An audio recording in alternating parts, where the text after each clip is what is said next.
So, nandito na tayo sa views. Yung privacy, lagyan natin kanina ng H2. Nakalagay yung privacy policy. Nakalagay na rin pala yun dito sa H1. Anyway, ano to? Bakit yung views natin bakit ganyan yung file name?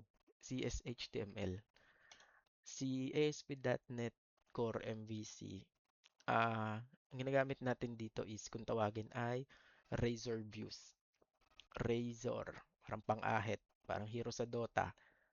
Ayun. So, ang Razor ay ano siya, view engine siya, view engine. So, pinaprocess niya yung code mo sa CSHTML. Dito, kung mapapansin nyo, CSHTML, C Sharp tsaka HTML, pinagsama. So, ayun. Ha? Pwedeng pagsamahin yun? Oo. Tapos, yung code mo doon, pwedeng HTML, pwedeng C Sharp. So, pag nag-code ka ng C Sharp, ipaprocess ni Razor View Engine yung C Sharp code mo. Then, ita-translate niya yun sa HTML para pagbalik sa browser, purong HTML na yun. Walang halong biro. Okay.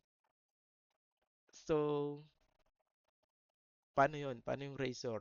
Eto, dito sa page natin, kung makikita nyo, meron tayong H1, meron tayong view data, H2, paragraph. Ito, halata namang HTML lang eh, di ba?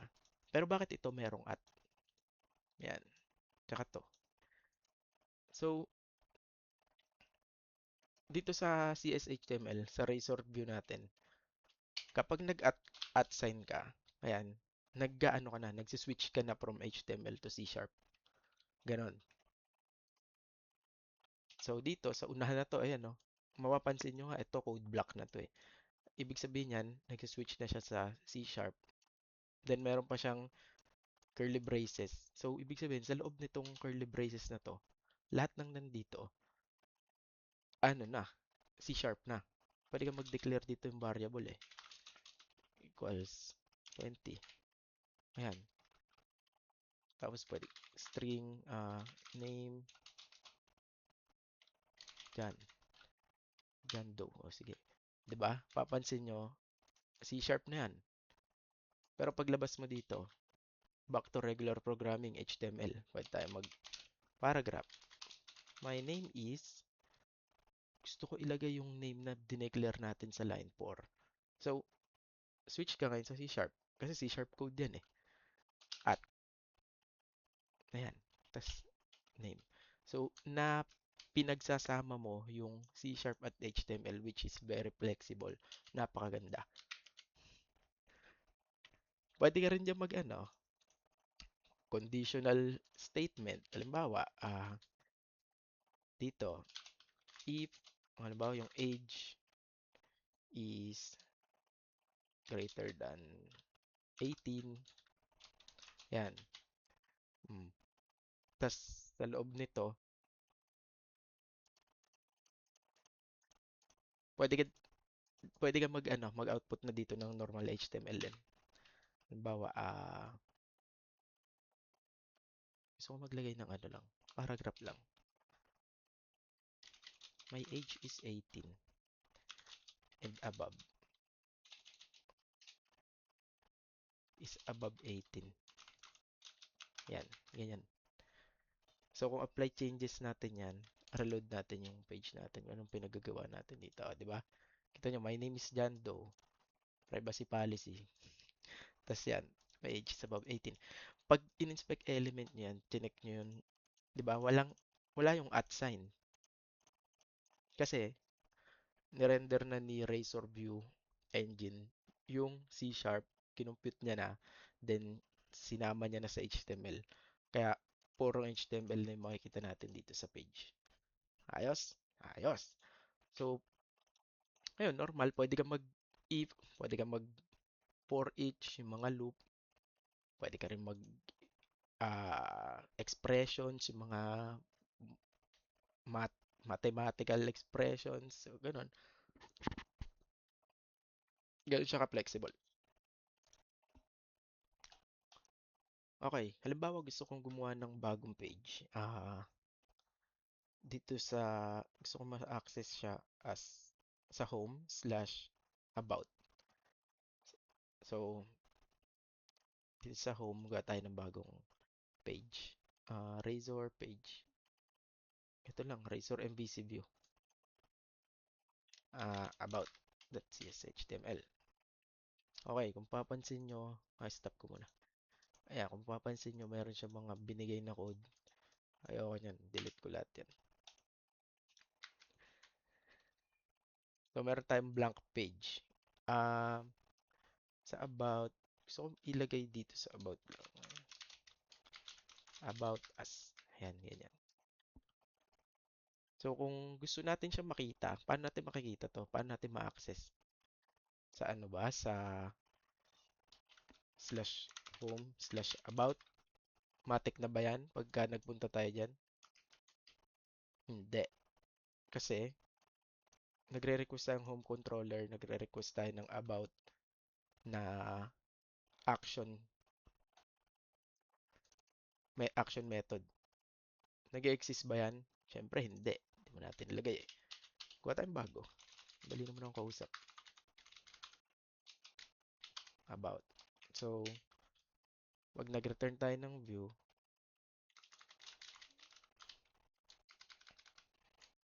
automatic na yan. Hahanapin niya yung about.cshtml sa home folder sa loob ng views. So, okay. Sige nga, debug natin.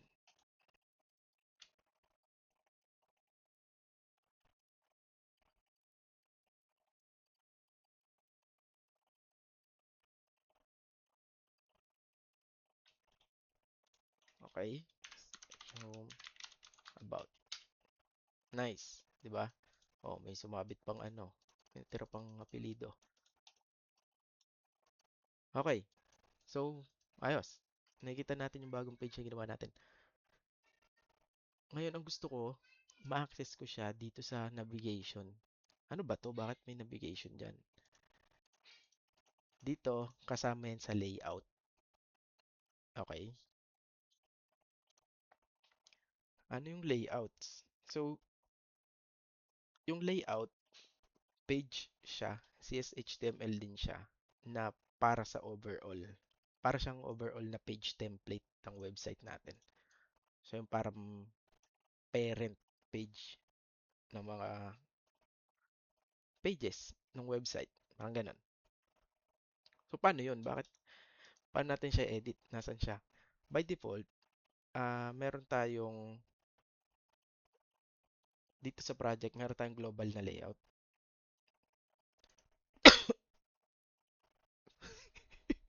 Mubo pa.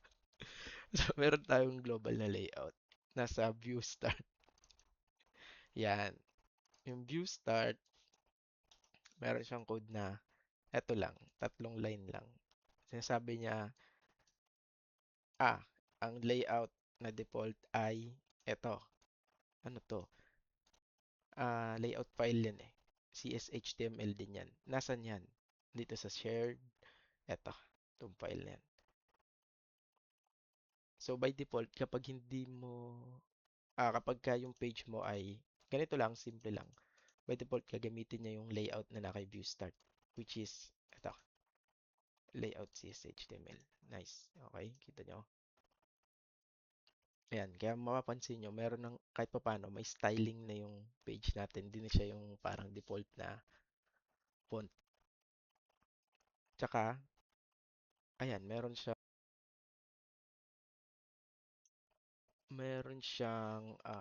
bootstrap. Ayan. Tapos, meron na siyang navigation. Yung kanina na gusto nating ma-achieve is ilagay si about dito. Dito. So, pwede natin siyang gawin. Zoom ko nga. Pwede natin siyang gawin by editing to. Kasi layout file na to eh. Ibig sabihin, yung tatlong page natin na to, by default, nag-i-inherit sila dito. Tinatawag nila to, yung layout.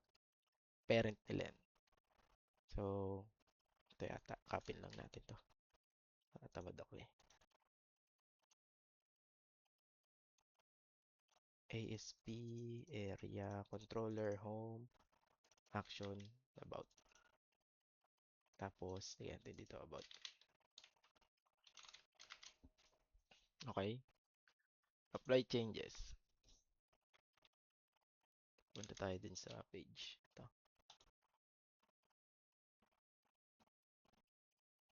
Naku po, naloko na. Hindi nag-apply. Stop natin. Stop. Debug ulit natin.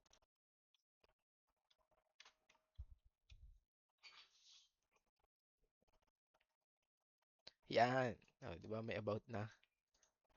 Ayos.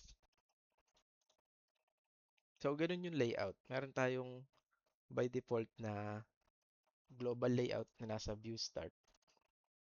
Pwede rin naman nating sa loob ng view, pwede natin sabihin dito na ano eh. Halimbawa, dalawa yung layout natin. Isa sa user dashboard, isa sa user sa normal na user na hindi naka-login. So, pwede nating sabihin dito na ang layout natin is yan, halimbawa, dashboard. Yan. Yan eh kung meron tayong file na dashboard.cshtml dito. So, i-override niya yung global na nasa ba yan? View start, i-override niya yan. Kasi nandito ka na eh. Nagde-declare ka na dito sa view level.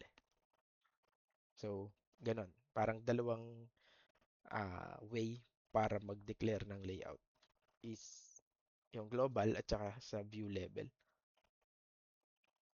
Okay, check natin tong layout natin. So, papansin nyo, tong layout natin is yan, normal na HTML. Merong title, view data title, tapos meron tayong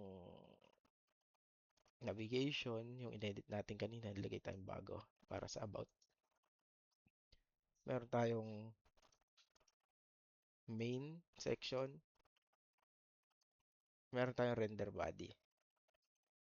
So, ito, yung render body, mahalaga siya. Sobra. Kasi, siya yung nag-display ng content ng page natin.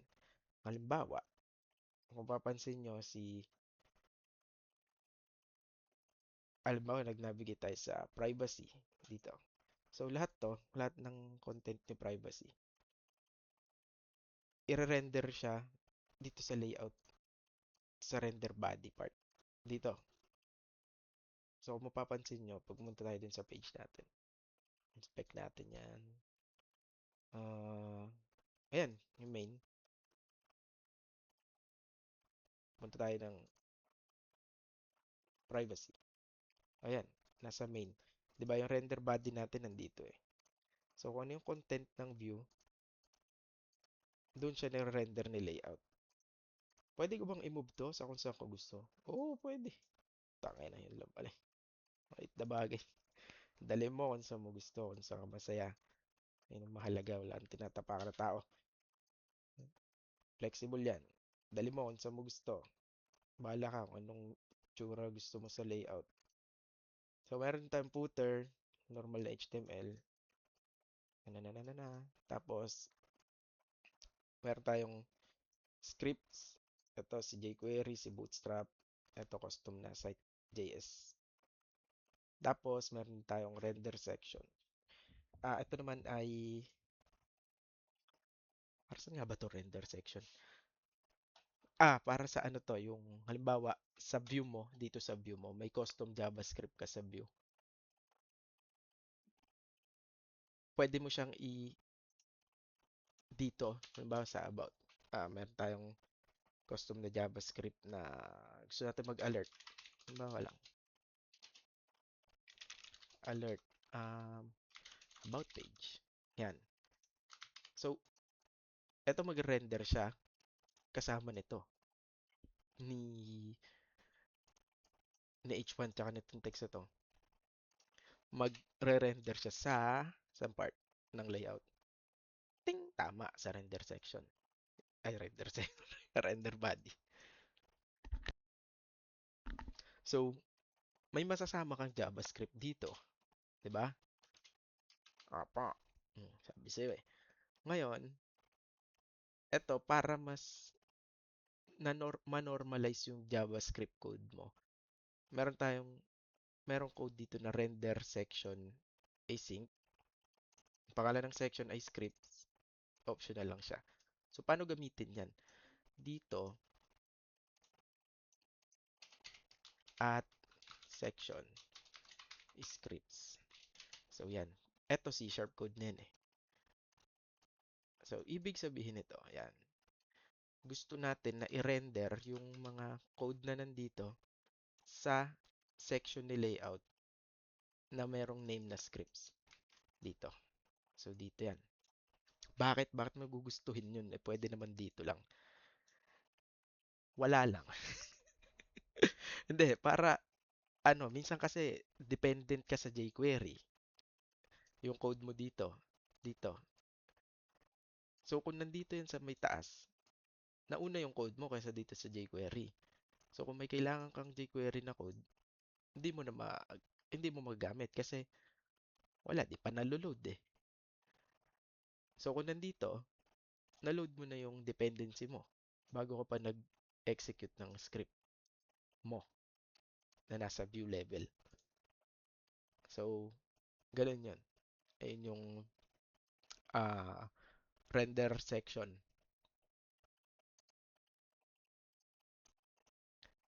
So, tingin ko yun lang muna para sa sa Razor views. Yung Razor views, tapos yung kung paano yung layouts, tapos kung ano yung mga parts ng layout. Sige, bye.